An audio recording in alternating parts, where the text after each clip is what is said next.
So, do you believe that the Detroit Pistons are banking too much on young internal development this season? I don't, because I think that I don't think they've necessarily married themselves to a direction at the moment. Like I still hold out the belief that there's no reason that they couldn't go out at the deadline and make some form of move for the future. I do think right now that in order for them to like maintain, I think they're certainly making a calculated bet on the talent that they have in house. But I also think if you look at some of the maneuvering that they've done, and we'll talk about this player in a little bit as well, but it's pretty clear to me that they're holding out and seeing if a Malik Beasley reunion is something, like that makes sense. So if he does indeed come back, if you look at the roster from last year compared to this year, really the only thing that you've lost is Tim Hardaway Jr. and Dennis Schroeder, which those guys are big pieces of what the Pistons were last year. I don't want to, like discount that in any significant way, but I don't think losing those two guys is like a 5-6 game like difference in wins or losses, right? Like now they're certainly like making a bet that a guy like a Ron Holland will be ready to step in at a more consistent level on both sides of the court. And I certainly think there is some risk to that, but I think with the level of play you saw from McCade Cunningham, with the level of flexibility you'll still have, in December, January, like beginning of February to make a move. I don't think they're necessarily making any risks right now that I would say are too far out there. Like I don't think they're feeling too big for their britches about where they're at right now. I think they're very conscious of the fact that they can still get some more tape, some more tape out there for them to be able to digest and to feel more comfortable about where they're at.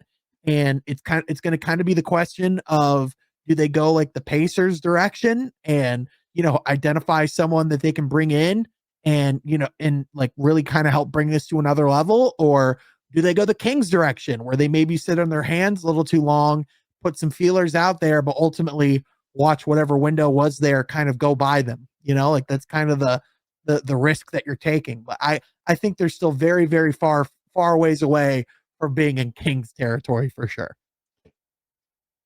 I've seen this conversation. There's a lot of back and forth, and there's a lot of divide with Pistons fans across, the Twitterverse. Like, there's this past summer, like, run it back, just re-sign what you have and let these young guys grow.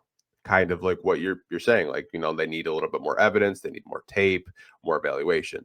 But I think a lot of Pistons fans that got used to like what they were doing last season, being a top 6 seed, winning 44 games. They see Atlanta, who I think had a phenomenal offseason. They had a really good offseason. I think they'll be much improved. They see Orlando. Orlando just did a cannonball into the pool first. They said, we're getting Desmond Bain.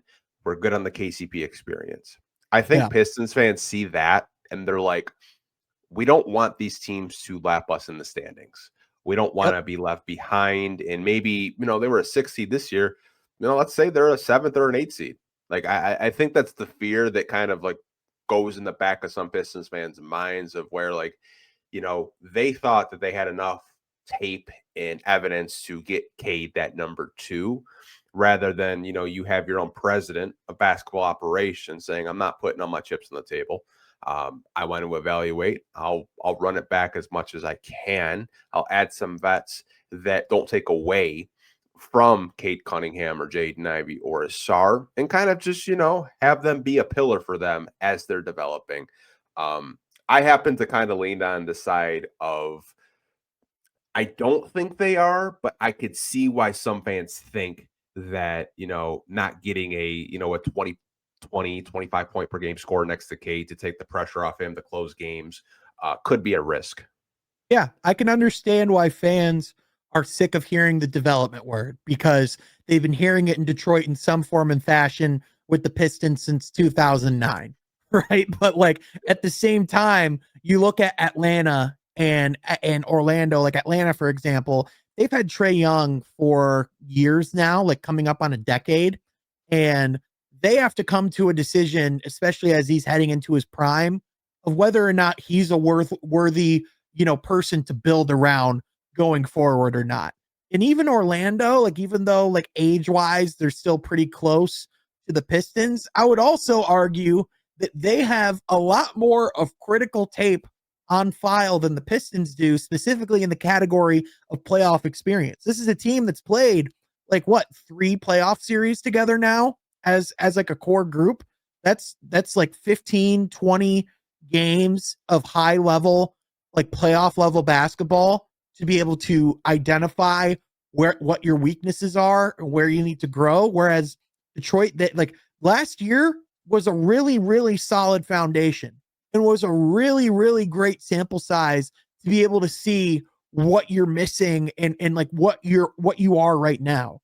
But also, if you're Detroit, you didn't have Isaiah Stewart, so part of you wonders if you had that that fortification in the paint, if you don't even have to go make a move for some form of big or paint presence in the future. And then, there's the reports of Detroit feels like it would have been a different series if Jaden Ivey was available. So why would you go spend significant assets on a number 2 or like another offensive player if you have any questions about if that person's already in the building? Like it's just, to me, it's Yeah. like, I'm not saying I think one way or another.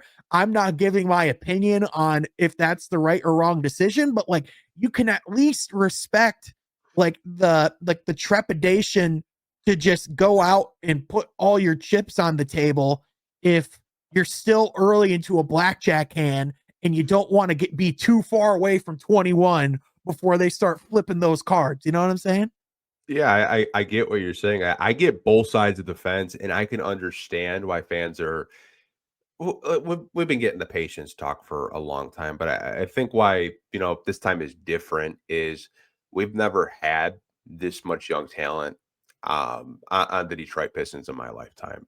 Yeah. Obviously, I grew up tail end of Grant Hill era. There was a lot of talented players on that roster. Grew up at the '04 Pistons, but outside of Tayshaun, they really didn't draft any of those guys. They were just trades, which is just wild to think about. Yep. But I mean, you kind of just look at this core and look at the top 5 picks, look at the lottery picks. Like this core, I think at least deserves this season, and maybe at the trade deadline you have more answers. You have more answers of like what you think they could possibly be. Maybe you pull the trigger then.